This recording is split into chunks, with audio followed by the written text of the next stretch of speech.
Audiotune mempersembahkan sebuah audiobook yang berjudul Anak Kembar Sang Mafia, buah karya dari autor Poponira. Pada bab kedua, pergi ke luar negeri, dengan pengisi suara Sen-sen. Selamat mendengarkan. Keesokan paginya, Sia terbangun dari tidurnya karena terpaan sinar mentari yang mengenai wajahnya melalui celah jendela. Dia memegangi kepalanya yang terasa sangat berat karena sisa mabuk semalam. Ah, sakit sekali. Sia tiba-tiba memekik ketika merasakan sakit yang amat luar biasa pada area selangkangannya. Sia pun tersadar bahwa kini dirinya sedang tidak memakai selai benang pun di tubuhnya. Matanya perlahan menatap ke arah samping tempat tidurnya. Sia langsung refleks menutup mulutnya begitu melihat seorang pria tampan yang tengah terlelap di sampingnya. Dengan keadaan yang sama telanjangnya. Ingatan tentang semalam saat dirinya mabuk berat pun mulai bermunculan satu persatu. Bagaimana dirinya dipermalukan saat menyatakan cintanya pada Liam, dan bagaimana dirinya datang ke bar untuk mencari pria sewaan untuk mengobati luka hatinya. Ais, Zia, bagaimana bisa melakukan ini dengan orang yang tidak kau kenal sama sekali? Gumam Zia sembari mengacak-acak rambutnya dengan frustasi. Lebih baik aku pergi sekarang, sebelum dia bangun dan meminta bayaran yang sangat tinggi sesuai yang aku janjikan semalam. Dengan langkah perlahan dan juga menahan rasa sakit pada area selangkangannya, Sia memakai kembali pakaiannya. Sebelum pergi, dia menulis sepucuk surat yang kemudian dia letakkan di atas laci bersama dengan beberapa lembar uang yang tersisa di dompetnya. Bagaikan seorang pencuri, Sia pun keluar dari kamar itu sambil berjinjit agar tidak mengeluarkan suara sedikit pun. Betapa Sia ketika berhasil keluar dari kamar itu dengan aman. Sia kemudian melangkahkan kaki kecilnya itu pulang ke rumah kontrakannya yang kecil dan kumuh. Sesampainya di dalam rumah, Sia merebahkan kembali tubuhnya yang terasa sangat lelah dan sakit semua. Sia terus saja membayangkan malam panasnya dengan pria itu. Setiap sentuhannya memberikan kehangatan tersendiri di hati Sia. Bahkan ciuman pada bibirnya itu masih terasa sampai sekarang. Ah, kau sudah gila, Sia! Teriak Sia di dalam kamarnya. Sebuah pesan singkat masuk ke ponselnya yang berisikan, Sia, cepat datang ke kantor sekarang juga, atau kau akan dipecat. Ah, sialan! Aku tidak peduli lagi pada pekerjaan bodoh itu, karena aku akan menikmati hidupku sendiri mulai sekarang. Ujar Zia yang melemparkan ponselnya begitu saja setelah membaca pesan tersebut. Pertama, aku harus meninggalkan negara ini secepatnya. Entah apa alasannya, tapi firasatku terus mengatakan hal buruk akan terjadi jika aku terlebih lagi sepertinya aku telah melakukan kesalahan besar. Sia pun segera bangkit mengambil kopernya dan mulai mengemasi semua barang-barangnya. Begitu selesai berkemas, Sia langsung menuju ke Bandara Internasional Negara A dan memesan satu tiket pesawat. Dia akhirnya meninggalkan kampung halamannya yang berisi semua kenangan buruk tentang kesendiriannya selama ini.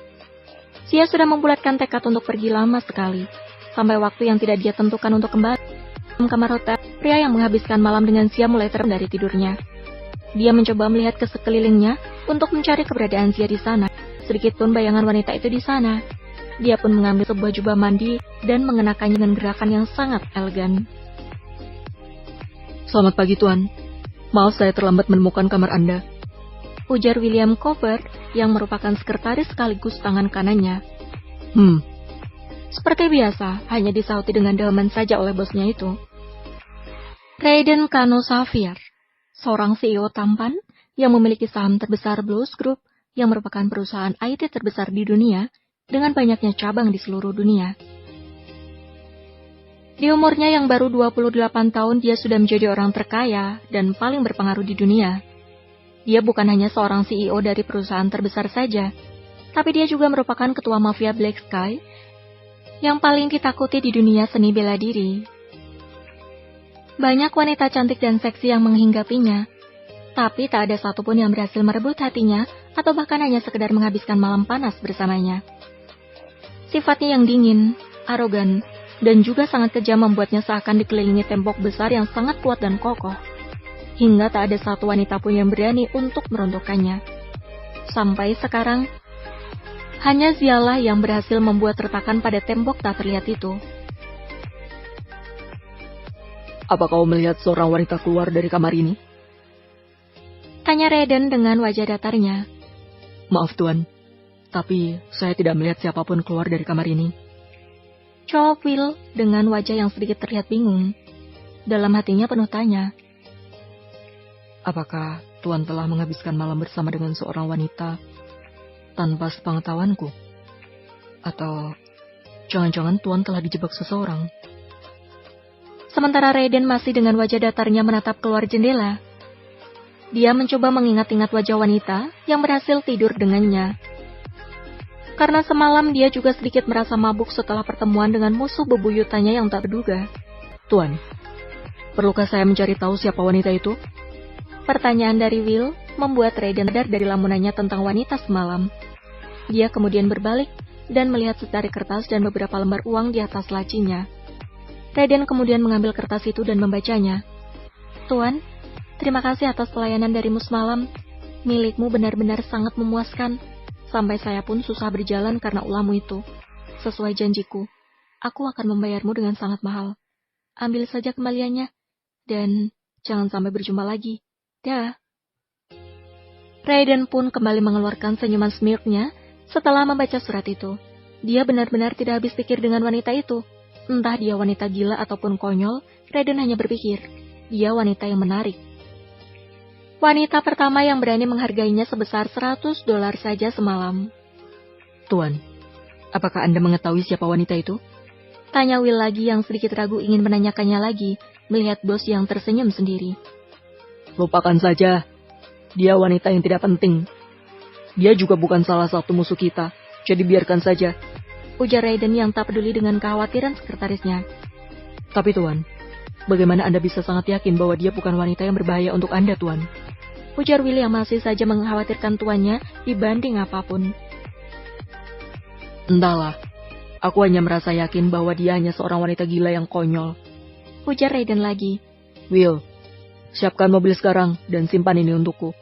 Perintah Raiden pada sekretarisnya itu sembari menyerahkan surat dan uang yang ditinggalkan oleh Zia.